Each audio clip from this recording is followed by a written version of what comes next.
Je m'appelle Marie-Laure. J'ai passé 11 ans dans une communauté religieuse qui s'appelle les Sœurs contemplatives de Saint-Jean.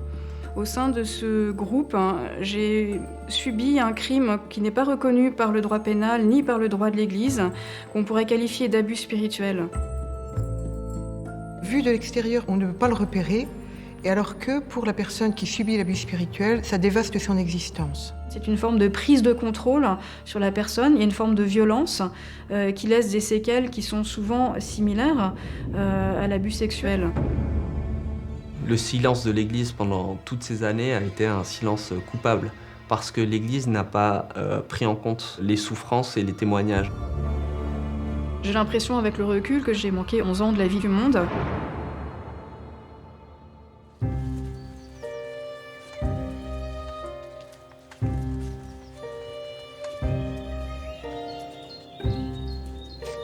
J'ai grandi dans un milieu catholique, mes parents étant des gens qui étaient très croyants et pratiquants. Donc j'ai grandi dans la foi et c'est quelque chose qui m'a vite impactée étant jeune. J'ai très vite eu une aspiration à donner ma vie à Dieu. En tout cas, j'avais ce questionnement intérieur. En même temps, je vivais dans un grand combat intérieur, si je puis dire, parce que c'était aussi une vie assez austère qui, dans un certain sens, ne m'attirait pas plus que ça. Et j'avais plutôt envie soit d'une vie de famille ou d'une vie un peu d'aventure, voilà. Ça m'a conduite, en tout cas, dans un premier temps, à faire mes études à Paris, à Sciences Po. J'ai 21, 22 ans. Et puis, je saisis l'occasion d'une petite enquête sociologique que j'avais à faire, des interviews, pour aller rencontrer différentes communautés. Et c'est l'occasion pour moi de rencontrer la communauté Saint-Jean pour la première fois.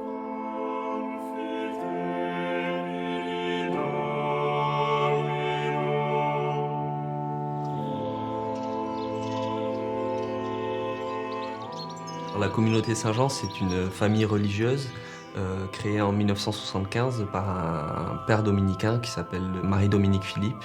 La doctrine de la communauté Saint-Jean, c'est la recherche permanente de la vérité et l'amour d'amitié. Donc ça fait partie de ces communautés un peu nouvelles qui ont émergé suite à Vatican II et qui veulent être un renouveau en fait de la vie monastique.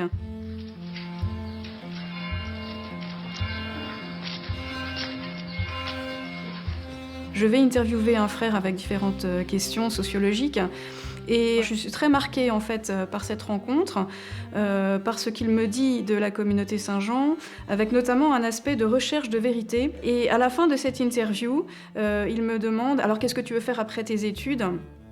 Je lui dis peut-être la théologie, et il me dit « Écoute, va à Saint-Jodard, c'est la maison mère de la communauté Saint-Jean, et là, on propose des cours qui sont ouverts à des étudiants qui voudraient se joindre à la communauté éventuellement. » Toute la stratégie de la communauté Saint-Jean, c'est finalement d'utiliser ce levier-là pour les faire rentrer d'abord dans une démarche intellectuelle, leur dire venez poursuivre votre enseignement, en plus tout cela sera couplé avec votre foi, etc. Mais ensuite, finalement, de les mettre dans des rails qui ne leur permettent plus de sortir. Donc une fois mon diplôme obtenu, je décide effectivement de vivre cette étape qui est d'aller passer 1 an au minimum comme étudiante à Saint-Jodard. Donc poursuivre les cours de la communauté, éventuellement prier avec la communauté, observer, voilà, discerner ma vocation. Je pense qu'elle cherchait un moyen qui correspondait à son caractère, un moyen entier et total de se donner à Dieu, et pour elle, il n'y avait pas de petits moyens.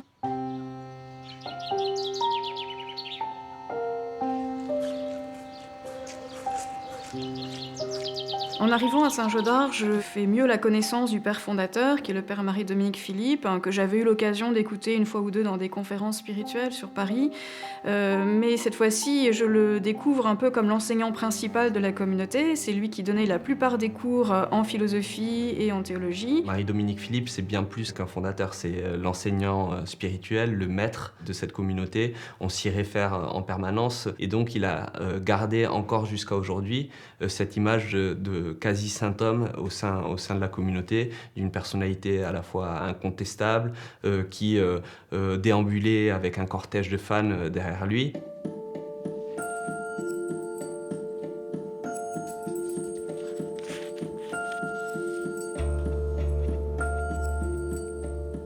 Cette année d'études, en fait, je l'ai vécue dans une grande ambivalence parce que j'étais passionnée vraiment par la formation. Ça m'ouvrait un horizon complètement différent au plan intellectuel. Mais il y avait aussi des choses dans la communauté qui me heurtaient. Une certaine rigidité, une certaine austérité dans la liturgie, dans la manière d'approcher les gens. Donc j'avais ces deux pôles-là très différents.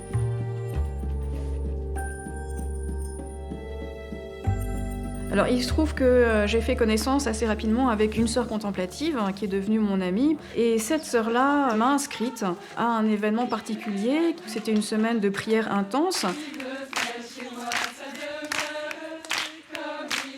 Et puis c'était l'occasion de rencontrer sœur Marthe. Sœur Marthe, c'était la maîtresse des novices, c'est-à-dire celle qui était en charge du recrutement et qui allait former les jeunes sœurs.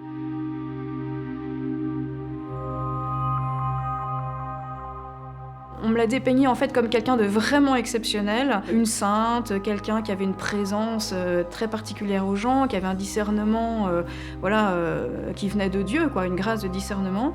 Et quand j'ai eu la possibilité de la rencontrer, je pensais lui parler de tous ces mois que j'avais vécus avec des questionnements, une attirance, en même temps des combats intérieurs. Et en fait, en 2 secondes, j'ai à peine eu le temps de commencer à parler qu'elle m'a dit « Écoute Marie-Laure, ton cas est clair comme de l'eau de roche, tu dois rentrer dans la communauté. » Là, on est en plein dans l'abus spirituel. C'est-à-dire qu'elle va se mettre à la place de Dieu et gérer complètement l'existence de Marie-Laure. Il ne faut pas oublier que là, Marie-Laure engageait sa vie complètement. Et donc le fait que quelqu'un lui dise ce qu'elle doit faire et qu'il le présente comme clair comme de l'eau de roche, c'est une aberration.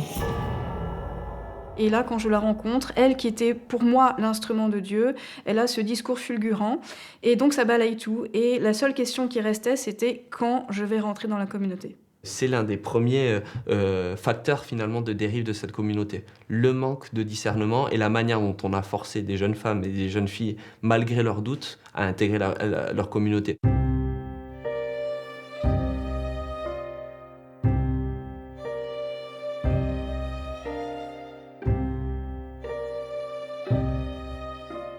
Donc je vais finalement rentrer dans la communauté des Sœurs Contemplatives en septembre 98. Donc à l'époque, j'ai 23 ans. J'y rentre après avoir passé les dernières vacances avec ma famille. Et l'arrachement a été assez douloureux. Je l'ai vécu un peu comme un robot, avec mes tripes d'un côté, ma tête de l'autre. Et en me disant, c'est l'appel de Dieu sur toi, tu y vas, même si ça me déchire. Voilà. J'ai pas senti que ma sœur était particulièrement sûre d'elle quand elle rentrait dans la communauté. De mon petit point de vue, c'était surtout un mal-être. Une période compliquée, de beaucoup de tensions intérieures et de batailles. C'était un peu flou et très torturé quand même.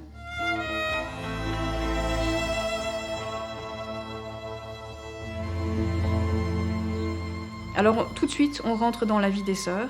J'ai reçu une sorte d'habit religieux, alors qui ne voulait pas se nommer comme ça, parce que ça n'était pas encore l'habit officiel de la communauté, mais c'était une petite tunique avec une capuche que toutes les jeunes recrues ont reçue à ce moment-là. Si la tenue est donnée trop rapidement, on marque d'une empreinte trop rapidement la personne. Et ça, l'empreinte fait partie du mouvement de l'emprise.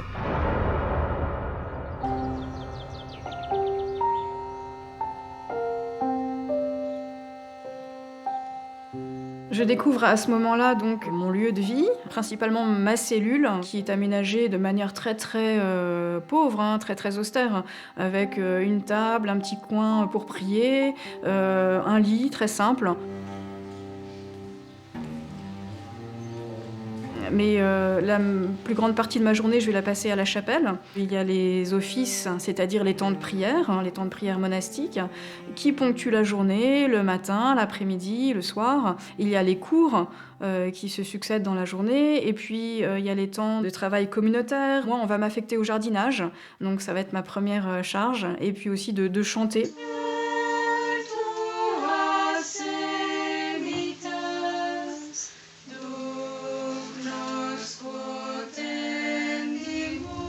Il Il y avait un agenda tous les jours très contraignant et très rempli. Ça évite à une personne de se reposer l'esprit, de se poser des questions, de prendre du recul sur sa vie, de se demander où elle en est, etc. On est dans un tourbillon permanent de prières, de discussions, d'enseignements, etc.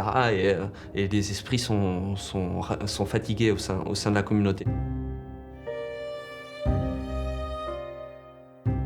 On arrive avec pas beaucoup d'affaires. Parmi ces affaires, ma maman m'avait confié un album photo. C'était une manière pour elle d'assurer un lien familial, en sachant qu'on aurait quand même assez peu de possibilités de se rencontrer une fois que je serai en communauté. Et cet album photo, je l'ai rendu à ma famille quelques semaines après, parce que les sœurs m'ont clairement fait comprendre que la vie des sœurs, c'était plus ça. Maintenant, il y avait une coupure. Maintenant, on était consacrés à Dieu, on suivait le Christ.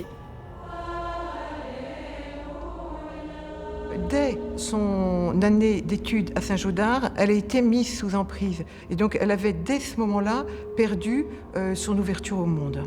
Et c'est ce qui a permis ensuite à la pensée de la communauté de pénétrer plus facilement en elle. Elle avait été bien préparée.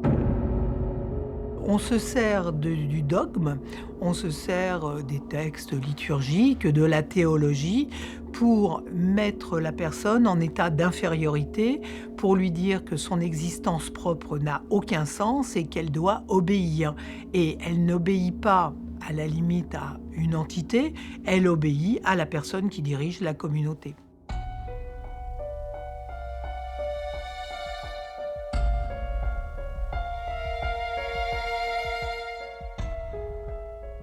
Huit mois en fait après mon début de chez les sœurs, là c'est la prise d'habit.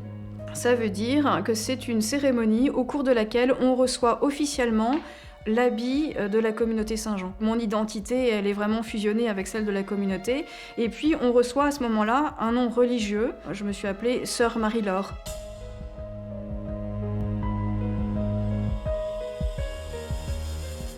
Mes parents, je pouvais leur écrire en principe une fois par semaine. Donc le dimanche, c'était le jour du courrier. J'écrivais et je recevais mes lettres. Toutes les sœurs savent que leur courrier est lu, leur courrier sortant et entrant. Donc ça devrait être déjà un signal assez inquiétant sur ce qui se passe à l'intérieur.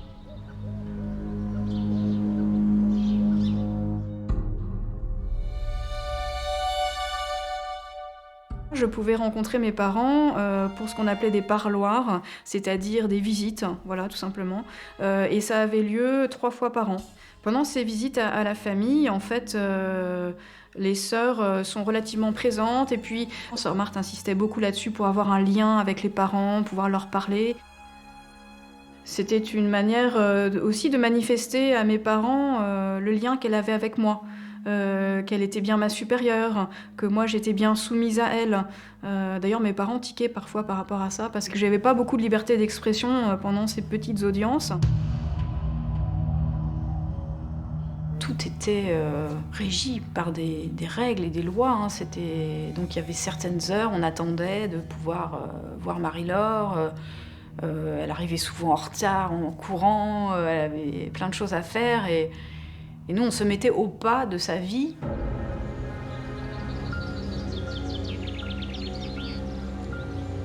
En amont de ces visites, on nous enseigne clairement à ne pas exprimer à nos familles et à nos amis, aux personnes extérieures en fait, ce qui pourrait être de l'ordre d'une souffrance, d'une objection, d'une critique, d'un doute. On nous dit clairement, ne dites pas ça à vos parents parce qu'eux n'ont pas la vocation. C'est le doute qui permet de prendre conscience des choses. Et dans le cadre de Marie-Laure, si elle transmettait ses doutes à ses parents, eh bien ses parents allaient se renseigner, être bouleversés par ses doutes, et ils auraient pu l'empêcher de continuer dans cette communauté-là.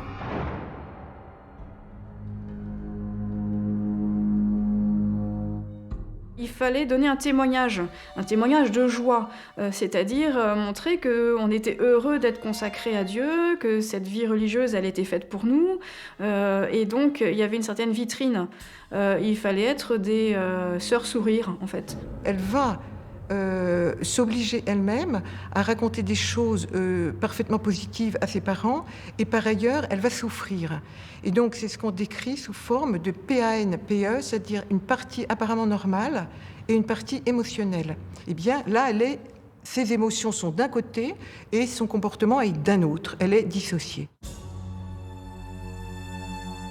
C'était pénible parce que je sentais, à la fin du parloir, je sentais qu'il y avait quelque chose d'un lien qui n'avait pas été renoué. Il y avait un manque d'authenticité.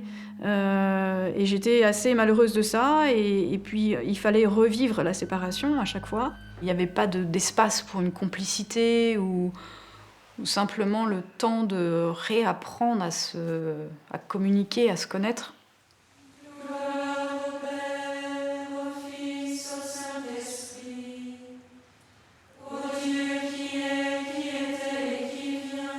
C'était la même chose par rapport aux autres jeunes sœurs qui nous entouraient.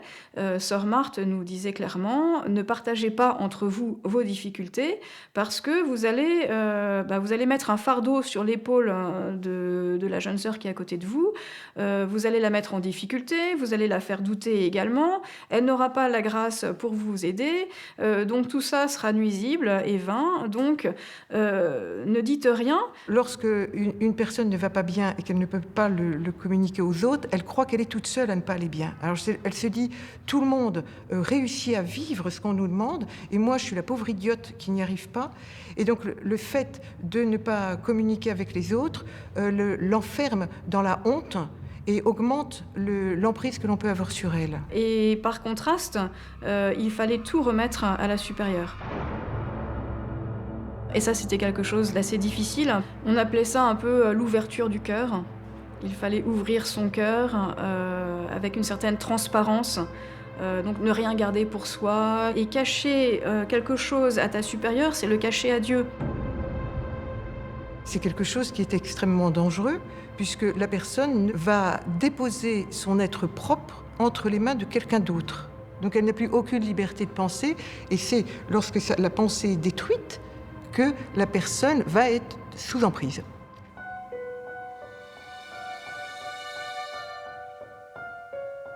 Les doutes qu'on pouvait être amené à confier, ils étaient reçus de différentes manières. Il y avait une manière plus affective, qui était de vouloir me rassurer. Sœur Marthe, par exemple, me disait « Mais ma sœur Marie-Laure, ne t'inquiète pas, tu dois me faire confiance, moi je sais que c'est ta vocation, et tu dois t'accrocher, tu dois t'abandonner comme un enfant, voilà. » Il pouvait y avoir le côté plus menaçant. Tu sais, là, c'est vraiment le démon. Ça, tu dois le mettre de côté. C'était vraiment trahir Dieu, trahir le plan de Dieu sur nous. Donc ça, c'était vraiment la chose à éviter. C'est véritablement un classique de la perversité, hein. C'est-à-dire qu'on flatte et on punit tour à tour, ce qui fait que ça déstabilise totalement l'individu, qu'il ne sait plus qui il est vraiment et quel est son rapport à autrui. Les abus spirituels qu'elle subit vont entraîner, et on le voit chez elle, une aliénation mentale, psychologique et spirituelle, et qui fait qu'elle n'a plus les capacités de discernement, son jugement est faussé, et sa conscience est endormie. J'ai essayé de rentrer dans ce qu'on me demandait. Je me souviens de certaines corrections que j'ai reçues, où on me faisait des reproches. On me reprochait par exemple de ne pas être assez souriante, de ne pas être assez dans la joie. C'était des choses qui m'affectaient. Mais ce désir spirituel, c'est ça qui m'a tenue, qui m'a fait accepter beaucoup de remise en question, beaucoup de recadrement, d'humiliation parfois. L'abus spirituel va se démarquer de tout ce qui est manipulation mentale et harcèlement par le fait que ça touche non pas simplement la personne, mais ça touche la relation de la personne à Dieu.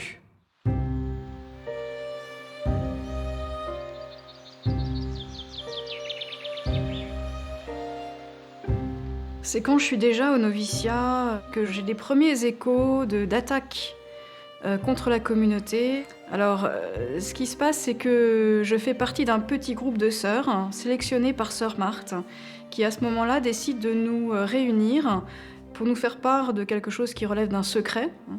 qui est, voilà, des journaux nous ont attaqués. Pourquoi ? Parce qu'il y a des associations de parents qui ont fait des reproches à la communauté.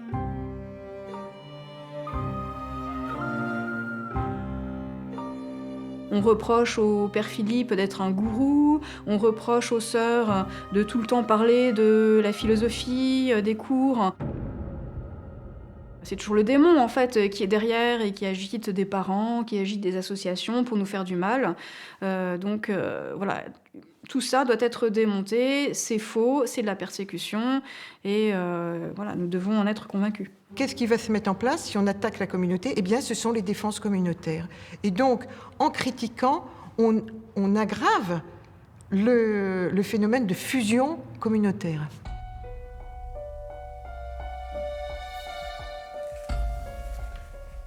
Lettre du 10 octobre 1999, écrite à Saint-Gaudard. Les sœurs ont convoqué quelques-unes d'entre nous pour demander à nos parents ceci. Voudriez-vous bien écrire un petit témoignage tout simple et spontané sur votre lien avec la communauté et avec moi dans la communauté ? Enfin, c'est dingue quand même. Moi, je serais dans une secte. Pauvre père qui en prend plein la figure. Et mes sœurs responsables qu'on voudrait faire passer pour des tyrans. Vous vous rendez compte ? Je suis tout de suite rentrée dans ce regard-là. J'avais été préparée en fait à rentrer dans ce regard, que toute campagne de presse était nécessairement une calomnie. Et quelque part, c'était aussi un moyen de resserrer le lien entre nous, de nous souder davantage. Il y avait le monde qui était mauvais et qui nous agressait, et nous qui cherchions à vivre de Dieu et qu'il fallait protéger. Bref, tout va bien, tout va très bien. Mes parents se sont très bien prêtés à la demande de sœur Marthe que je leur ai communiquée. Donc effectivement, ils ont écrit une lettre de soutien de la communauté.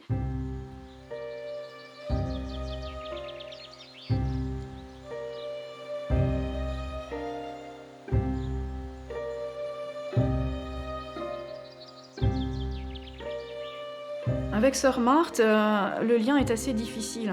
Pendant la première année, quand je la voyais de temps en temps, j'avais énormément de difficultés à lui parler. C'est quelqu'un qui m'impressionnait, qui me paralysait.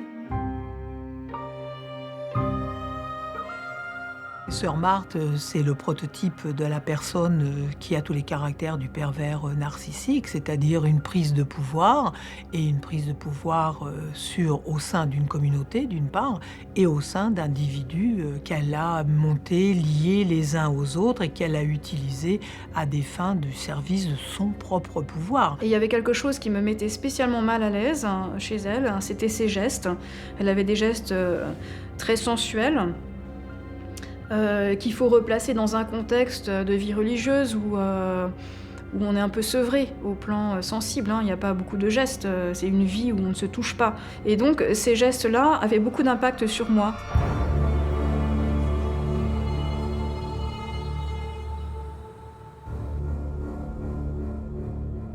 Je me retrouvais souvent dans son bureau à une heure tardive, dans l'obscurité, avec le couvent silencieux. Nous sommes dans une communauté où les rapports sont rigides, froids, secrets, austères. Donc évidemment, le simple fait de lui caresser la main lui apparaît déjà comme quelque chose d'absolument contraire avec toutes les règles de vie de la communauté. Et en plus de ça, c'est un viol, mais pas au sens juridique du terme, évidemment, mais elle le ressent comme tel. Nous n'avons pas à juger de la gradation de ce qui est un abus. Si un simple attouchement d'une caresse, etc., est considéré par celui ou celle qui le reçoit comme une atteinte à sa dignité, nous parlons d'abus. Sœur Marthe, elle crée en moi une espèce d'attirance.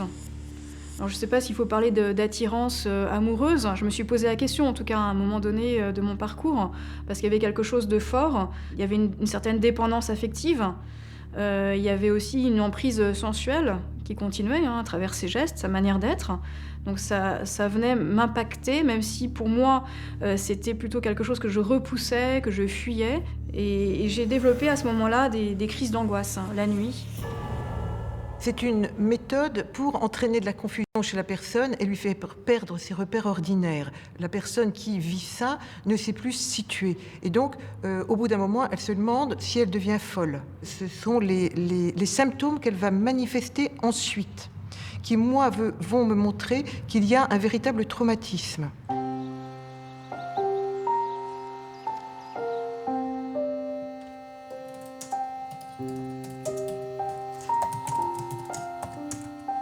À l'âge de 26-27 ans, je fais ce qu'on appelait la profession temporaire, pour 3 ou 4 ans en fait. On professe des vœux, qui sont les vœux classiques pour la vie religieuse, qui sont les vœux d'obéissance, de pauvreté et de chasteté. Donc je suis plus simplement une petite sœur en apprentissage, mais je suis vraiment une sœur engagée dans la communauté.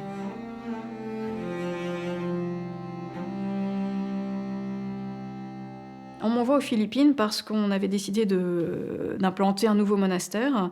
Une semaine, jour pour jour avant mon départ, il se passe le 11 septembre 2001. Alors qu'est-ce que j'ai su de cet événement ? Rien, pratiquement. En fait, il y a quelques années seulement, où j'ai découvert les images. Et voilà, j'ai été complètement saisie de découvrir l'ampleur de l'événement qui m'avait été caché. On édulcore les informations parce que les personnes ont eu comme une interdiction à accéder à leurs propres émotions, parce que c'est dans les émotions qu'on existe nous-mêmes. Et là, on voit bien qu'il est demandé aux personnes de ne plus exister par elles-mêmes et pour elles-mêmes, mais de ne vivre que par la pensée de quelqu'un d'autre, la pensée de la communauté. J'ai eu honte qu'on n'ait pas du tout été tenus au courant, d'autant plus que nous, les sœurs contemplatives, nous avions quand même cette vocation de donner notre vie pour le monde, prier pour le monde, quelque part sauver le monde par l'offrande de notre vie et par notre prière. Et je me rends compte qu'en fait, on était tellement enfermés dans une espèce de bulle, complètement coupés de la souffrance des gens, coupés de la réalité du monde.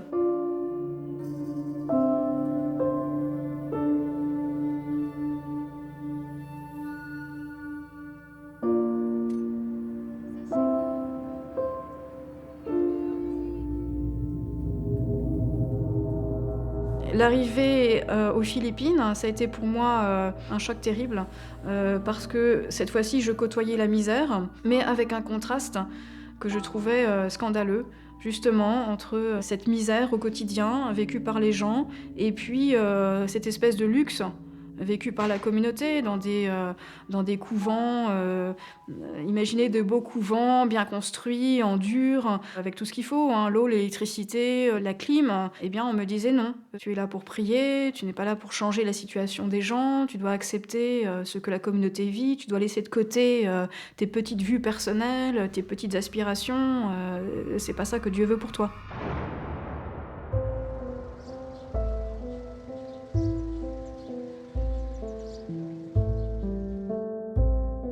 Je suis prise en charge par sœur Marie Ségolène, qui s'occupe de moi comme jeune sœur. Et à ce moment-là, j'ai ressenti douloureusement l'absence de sœur Marthe, qui avait été ma référence absolue pendant au moins 2 ans.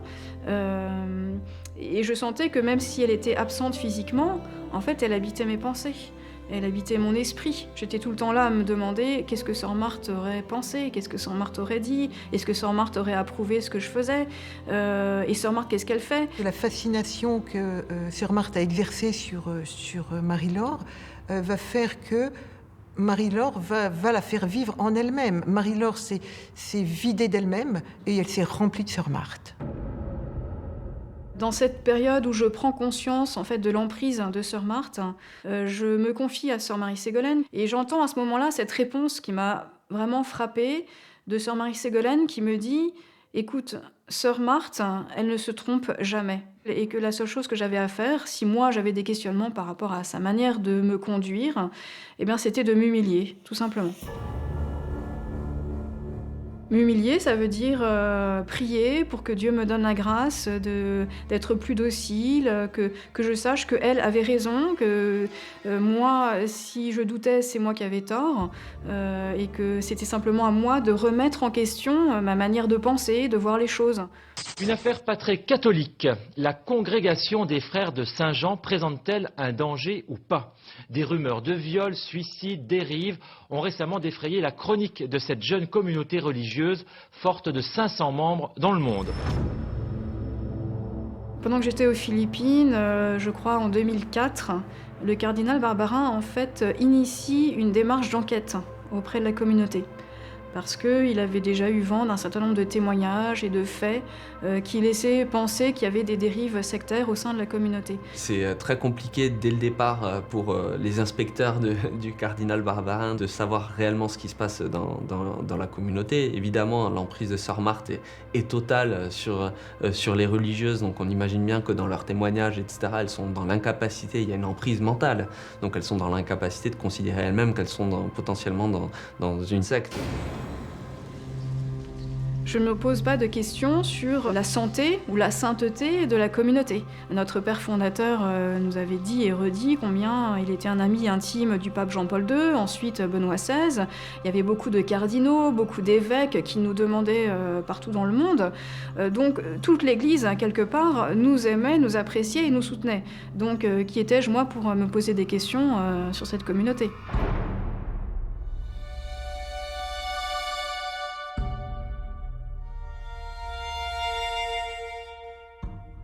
Ma mission aux Philippines, elle prend fin après 2 ans.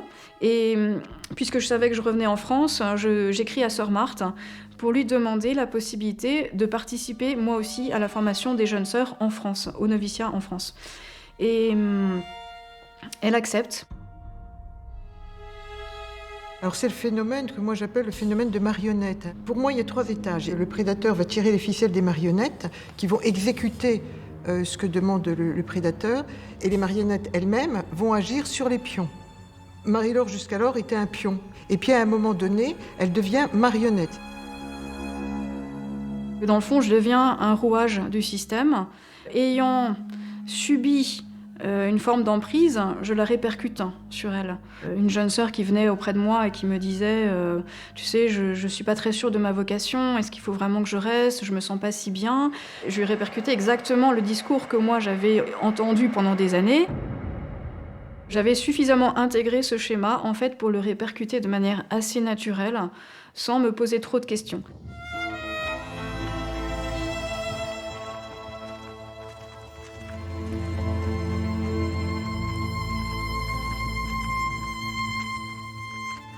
À ce moment-là, je me prépare à faire ma profession perpétuelle, donc ça veut dire mes vœux définitifs. Cette fois-ci, je vais m'engager dans la communauté, plus pour 3-4 ans, mais pour toute ma vie, donc jusqu'à la mort.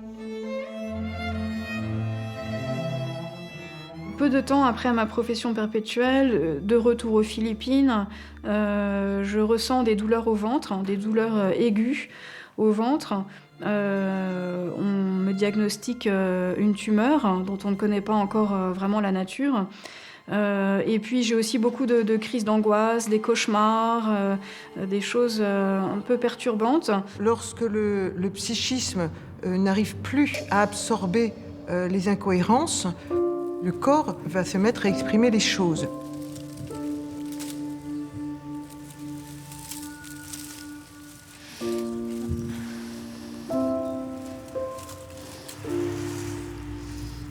Finalement, Sœur Marthe décide de me rapatrier en France et elle va décider que je sois opérée.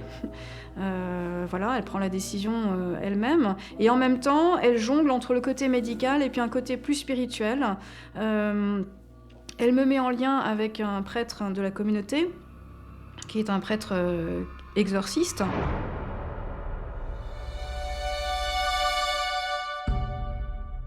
Il considérait que du coup j'avais une certaine porte ouverte, voilà, à l'influence du démon, soit par ma faute, soit du fait de ma famille. Par exemple, mes ancêtres, ce que mes ancêtres avaient pu vivre, est-ce qu'il y avait eu des gros péchés dans ma famille, est-ce qu'il y avait eu des ancêtres qui étaient voilà, très déviants, et ça aurait créé une forme d'emprise du démon sur ma famille et sur toute la lignée. Quand elle est malade, quand elle souffre, on la colle dans les mains d'un exorciste qui, pendant 1 an et demi, va l'empêcher de se soigner.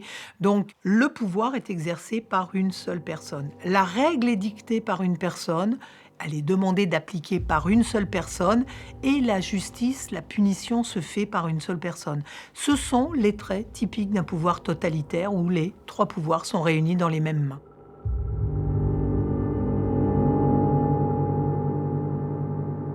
Le fait que sœur Marthe décide que je sois opérée, en prenant la décision de manière très autoritaire, ça m'a beaucoup affectée. Et j'ai eu comme un déclic, un premier déclic à ce moment-là, parce que j'ai comme compris que au-delà ou malgré ce côté très affectif je t'aime ma sœur Marie-Laure et voilà, je te le fais bien sentir, en fait j'étais juste un objet entre ses mains. Ça a été comme une première sortie en fait de cette emprise, de cette relation affective avec elle.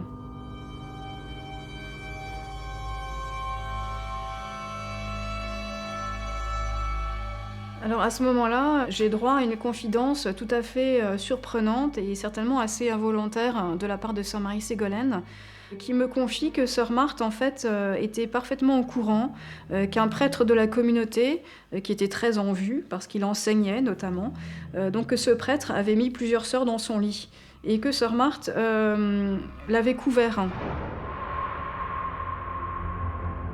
Ce qui m'a le plus choquée à l'époque, c'était de réaliser que sœur Marthe ne prenait pas soin des sœurs.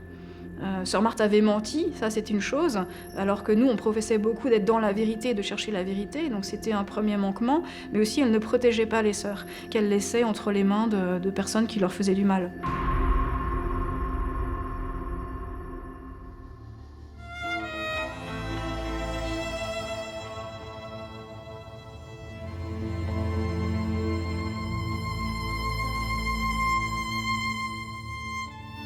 Peu de temps après, je suis envoyée, cette fois-ci au Québec. Alors à ce moment-là, je fais la connaissance aussi de quelques paroissiens. Et là, en fait, j'expérimente une manière de prier qui est complètement différente, beaucoup plus libre, et aussi une forme de soutien fraternel qui contraste avec la solitude que je vivais à l'intérieur de la communauté. Et je me disais qu'il y a quelque chose de plus authentique et même de plus profond dans ce qu'ils vivent que ce que moi je vis, même si je porte un habit et que j'ai le nom de sœur.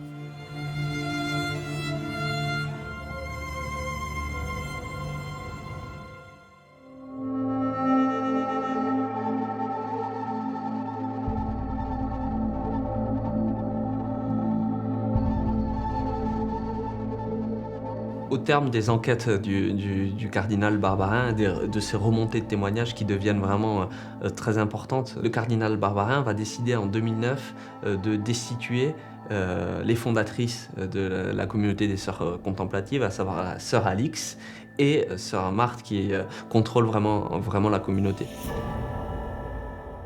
C'était mon univers qui s'écroulait, c'était tout ce qui avait fait ma vie depuis 11 ans qui s'écroulait, et donc c'était un chamboulement énorme qui me mettait dans un vertige. Je vais commencer par vous parler d'une petite affaire embêtante. Je m'arrête tout de suite pour vous dire qu'à part ça, ça va très bien. Sœur Marthe nous demande, à moi et en fait à toutes les supérieures dans le monde, de démissionner de leur charge en protestation contre cette mesure brutale. Donc pendant plusieurs semaines, j'ai pris le parti de sœur Marthe contre le cardinal Barbarin, tout en gardant mes propres questionnements, tout en étant au bord de l'épuisement, tout en me disant de plus en plus que cette vie n'était pas faite pour moi et qu'il y avait quelque chose qui clochait profondément dans le fonctionnement communautaire. Il va falloir qu'elle fasse tout un cheminement pour rejeter sœur Marthe. Ce cheminement va être entravé par une culpabilité et une honte. Et donc dès qu'elle va vouloir avancer, la question qu'elle va se poser, mais pourquoi est-ce que j'ai cru à ça ?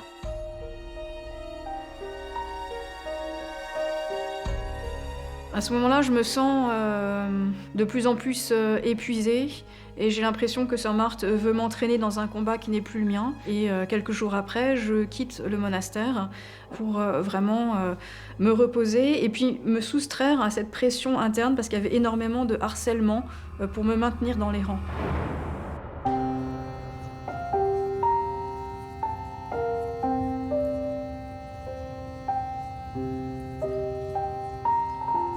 Il y a un homme qui s'appelle Sylvain, qui est un paroissien et avec qui se noue peu à peu une relation d'amitié.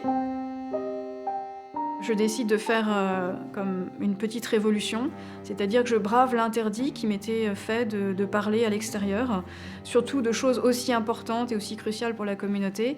Et je décide de lui partager ce qui se passe et de lui dire mon désarroi, ce bouleversement. Ça a été un début de libération, clairement.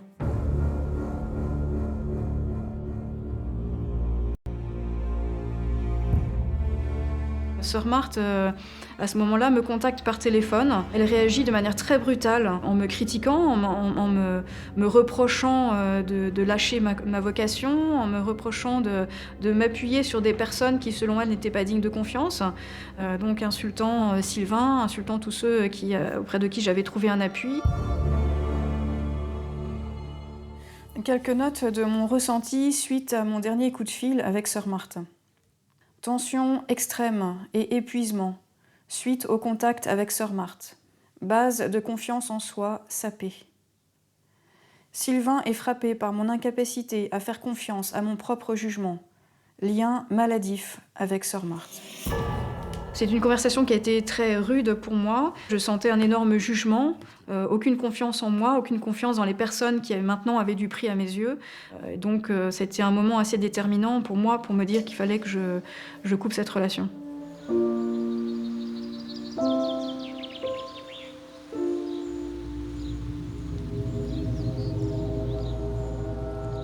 Quelques semaines après, je contacte cette fois-ci par téléphone mes proches, c'est-à-dire mes parents. Il y avait aussi mon frère et ma sœur. Je voyais désormais plus clair sur mon cheminement et surtout j'avais, au cours de ces derniers mois, pris davantage conscience de ce que j'avais vécu au sein de la communauté. Donc il y a eu ce long coup de fil de plus de 2 heures. Elle a vidé son sac et nous on était là et on écoutait. On était dans le salon chez mes parents et c'était... Ça a vraiment été comme un coup de massue. On se dit, mais alors, ça fait 11 ans qu'on croit qu'elle est heureuse.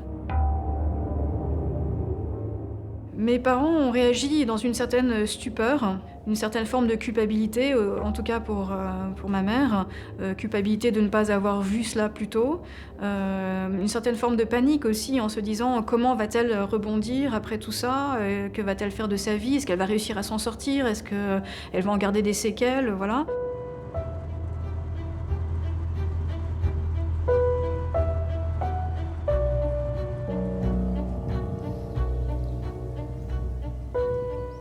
Quelques mois après avoir quitté le monastère, j'ai vraiment décidé de quitter l'habit.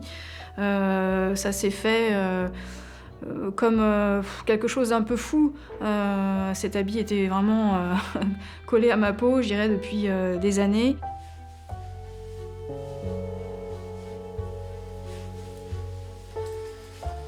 Il fallait se réapproprier aussi l'image de moi-même.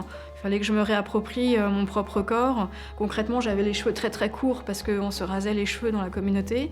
Donc j'avais évidemment les cheveux très courts. Et j'avais aucun vêtement. Il fallait renaître aussi, par rapport à ma féminité et tout ça. C'était quelque chose qu'il fallait se réapproprier complètement.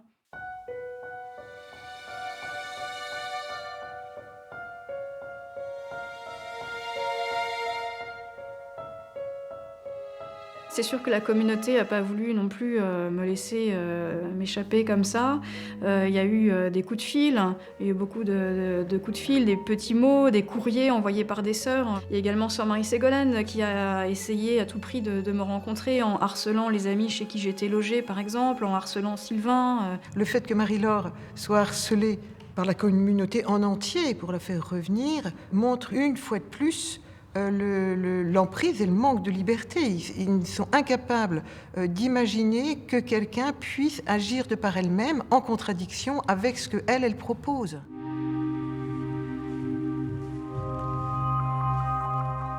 Je m'étais adressée aux autorités de la communauté en leur demandant d'être relevée de mes vœux. En février 2010, l'Église, à ce moment-là, m'apporte une réponse avec un papier officiel me disant « Voilà, vous êtes relevé de vos vœux et de l'obligation, vous êtes libre désormais ». Ma sœur est sortie de là blessée, ça c'est sûr, avec tout un chemin devant elle de guérison, mais pleine d'envie de reprendre sa vie en main, avec des projets, avec beaucoup de joie et toujours la foi. Donc ça peut étonner, mais une foi intacte. Et voilà, c'est la sœur que j'ai retrouvée et c'était merveilleux.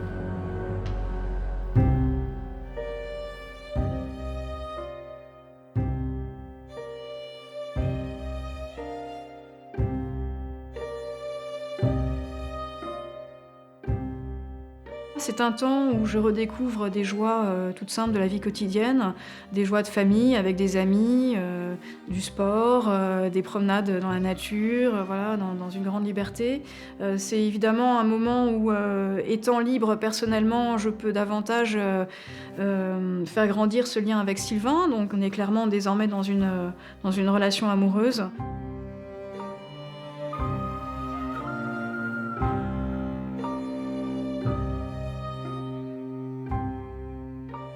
On s'est mariés en juillet 2011 et puis on a eu, presque un an après, on a eu une petite fille qui est née, Abigail, qui est née au Québec.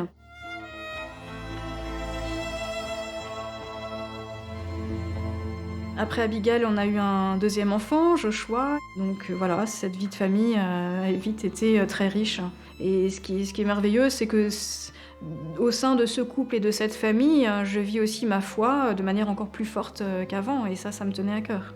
Elle a su faire la part des choses entre ce qui relevait d'un abus spirituel, justement, et ce qui relevait de la religion catholique.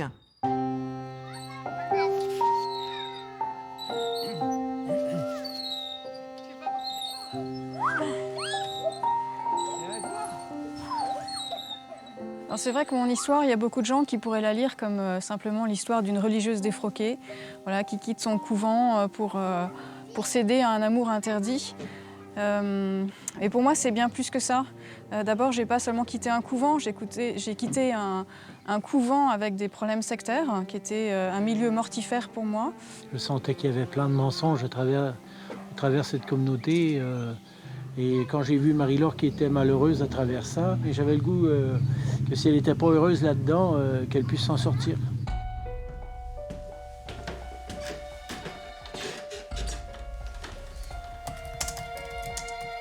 J'ai senti le besoin de partager mon expérience et mes questionnements, donc j'ai écrit un rapport interne que j'ai remis à l'évêque qui était en charge du dossier. Et à ce moment-là, Monseigneur Brincard m'a demandé de garder le silence. Chère Marie-Laure, ce n'est pas avoir peur de la vérité que de garder le silence. Lorsque celui-ci est le langage du don de soi, comme la Vierge Marie vous le fait comprendre. En lisant sa réponse, j'ai eu un sentiment d'injustice. En même temps, j'ai eu un réflexe de soumission filiale, parce que j'étais catholique, voilà, avec une certaine révérence par rapport aux évêques. Et donc, je voulais lui faire confiance. Et en même temps, je trouvais que ce silence de l'Église était vraiment coupable. Le silence coupable de l'Église, il est terrible pour toutes ces femmes aujourd'hui à qui on a promis monts et merveilles, en fait, qui sortent complètement détruites. Comment on répare ça? Et là, aujourd'hui, l'Église catholique ne se pose même pas la question sur les questions d'emprise et de dérive sectaire, de la manière dont on peut réparer la vie de ces jeunes femmes.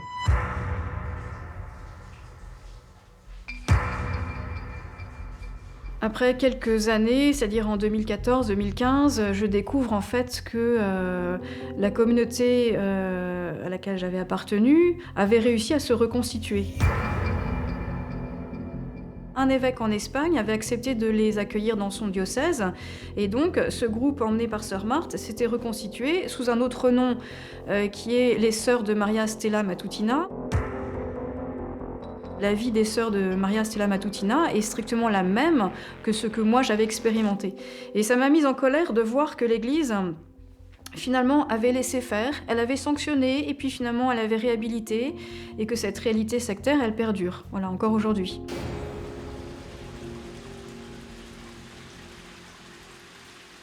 Donc je m'adresse à ce moment-là à une association, la VREF, qui est une association d'aide aux victimes de mouvements sectaires dans l'Église, et je leur propose mon témoignage. Elle est redevenue la femme qui se reprend en main et qui dit « Bon, maintenant, il faut que mon expérience serve aux autres ». Et elle a écrit ce livre, elle a écrit ce témoignage qui est l'illustration typique de ce qu'est une emprise sectaire.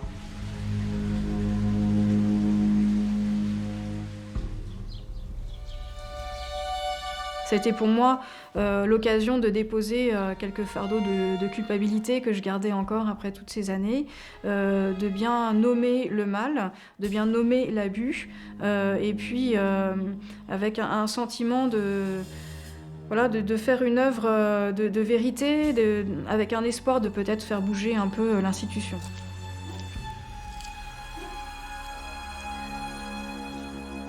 Il y a beaucoup de sœurs ou de frères qui sont rentrés en contact avec moi pour me relater leur propre expérience d'abus, et je me suis rendu compte qu'il y avait eu beaucoup plus d'abus encore que je ne pensais, sur le plan spirituel, psychologique, mais aussi sur le plan sexuel, et que c'était une montagne, voilà, une montagne d'abus au sein de la communauté Saint-Jean. Le père Marie-Dominique Philippe est toujours considéré comme un saint aujourd'hui. Même quand il y a les premiers témoignages en interne sur de possibles abus de faiblesse, agressions sexuelles, voire viols sur des religieuses de la part de Marie-Dominique Philippe, soit on n'y croit pas, soit on n'y prête pas attention.